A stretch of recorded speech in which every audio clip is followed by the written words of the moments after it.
The colony ship had malfunctioned 3 years into its journey, scattering escape pods across uncharted space like seeds in a cosmic wind.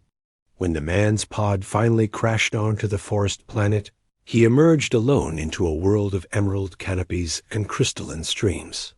He built his shelter from salvaged metal and native timber, planted seeds from the emergency stores, and learned to survive in isolation. Every morning, he woke to birdsong from creatures with iridescent feathers. Every evening, he watched twin moons rise over the horizon. He spoke to himself often, narrating his tasks to fill the silence. The loneliness carved hollow spaces in his chest, but he endured. Humanity had always endured. What he did not know was that he had never been alone. High in the canopy, concealed by foliage and adaptive camouflage technology, she watched. Her species had claimed this world centuries ago as a research outpost, studying the local ecosystem from hidden observation platforms. When his pod had screamed through the atmosphere, trailing fire and debris, she had been the one monitoring that sector. She had watched him crawl from the wreckage, bloodied but alive. She had tracked his stumbling journey to the river, his desperate search for shelter. Protocol demanded she report the intrusion. Protocol demanded non-interference with developing species. But something in the way he refused to surrender, in the way he sang old songs to keep the darkness at bay, made her hesitate. She filed no report. She simply watched. The man fashioned tools from stone and scrap metal. He wove baskets from flexible vines. He failed repeatedly at starting fires until he finally coaxed sparks from his makeshift flint. Each small victory brought a smile to his weathered face, and she found herself leaning closer to her observation screens, invested in his triumphs. When predators approached his camp during the first month, she violated direct protocol for the first time. A subsonic pulse from her equipment sent them fleeing. He never knew how close death had stalked. When fungal spores from a poisonous bloom drifted toward his garden, she activated atmospheric scrubbers that diverted the cloud. He attributed the sudden wind change to luck. She told herself she was merely preserving a unique research opportunity. Her species had studied humans from a distance for generations, fascinated by their resilience and adaptability. Here was a chance to observe one in isolation, to see what they truly became when stripped of their civilization. It was scientific curiosity, nothing more. But curiosity did not explain why her pulse quickened when he injured his hand clearing land, why she cross-referenced her medical database for hours to ensure the native plants he used for bandages were not toxic. Curiosity did not explain why she felt relief flood through her when fever broke on the 3rd day.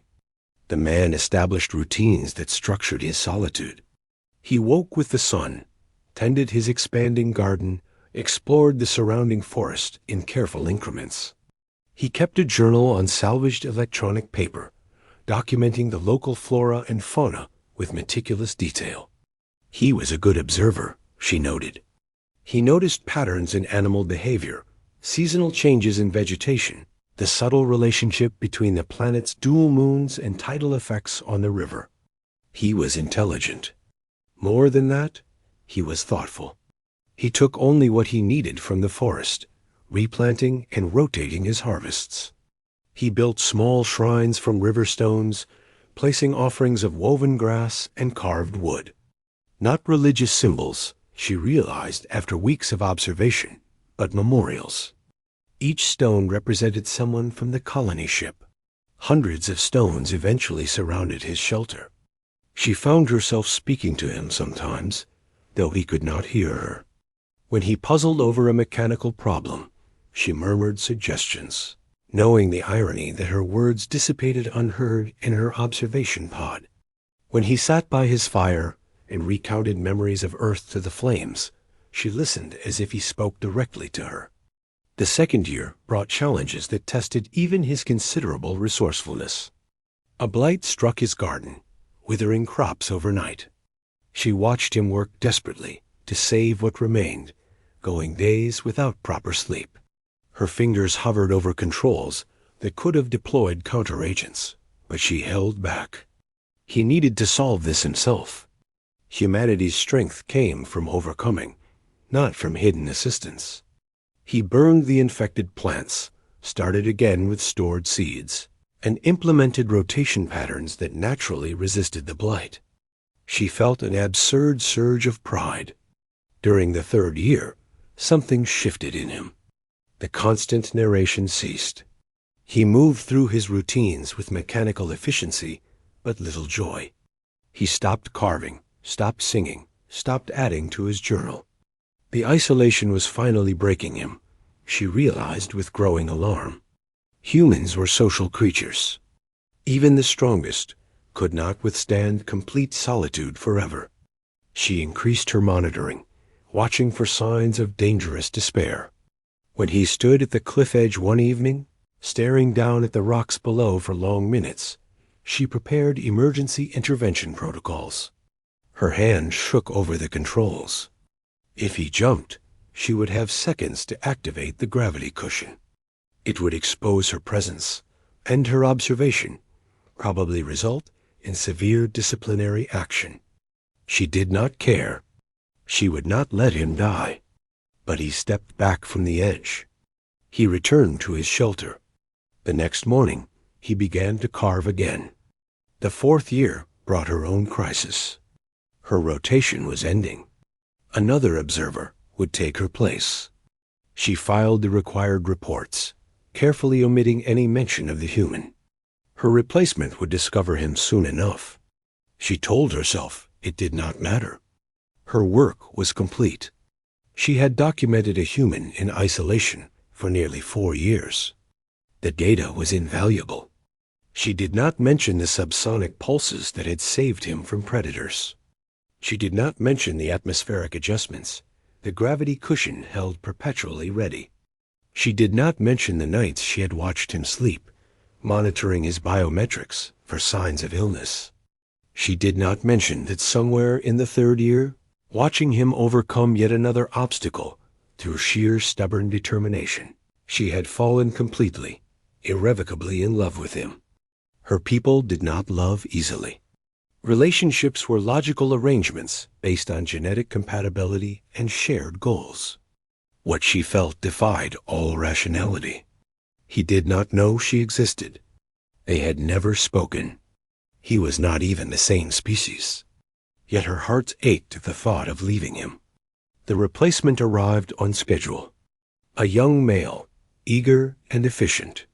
She showed him the equipment, the observation grids, the automated systems.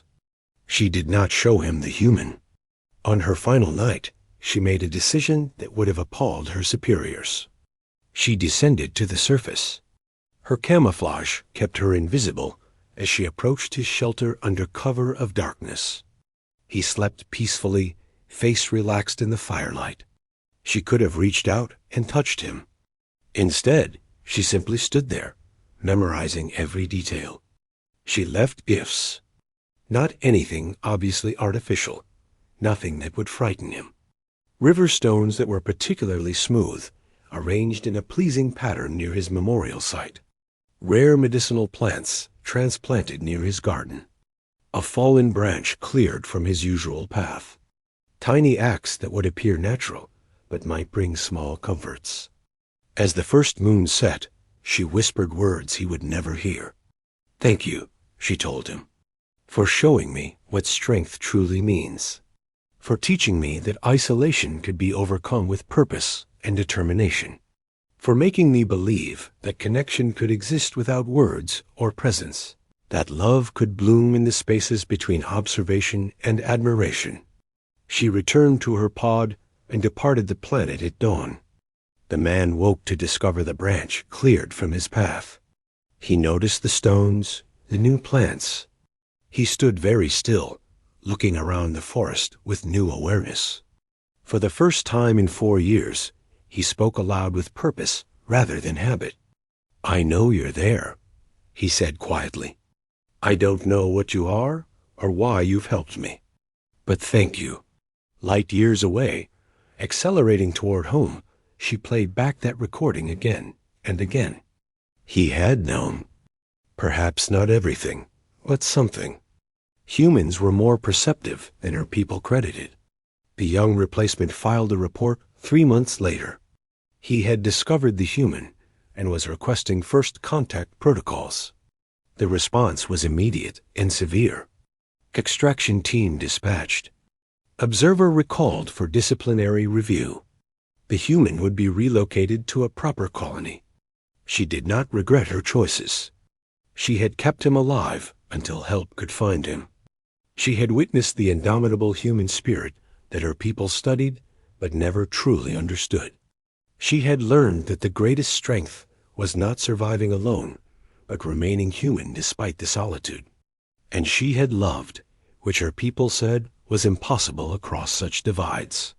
Years later, integrated into a human colony, the man would tell stories of his time alone on the forest planet. He would speak of an angel he never saw but always felt. His fellow colonists would smile indulgently, attributing the story to isolation-induced delusion. But he knew. Somewhere in the vast universe, someone had cared enough to watch over him. Someone had chosen his life over protocol and career. Someone had loved him from the shadows. Humans, he would say, were never truly alone. Even in the darkest isolation, someone might be watching. Someone might be hoping. Someone might be loving from a distance that could never be crossed. And somewhere,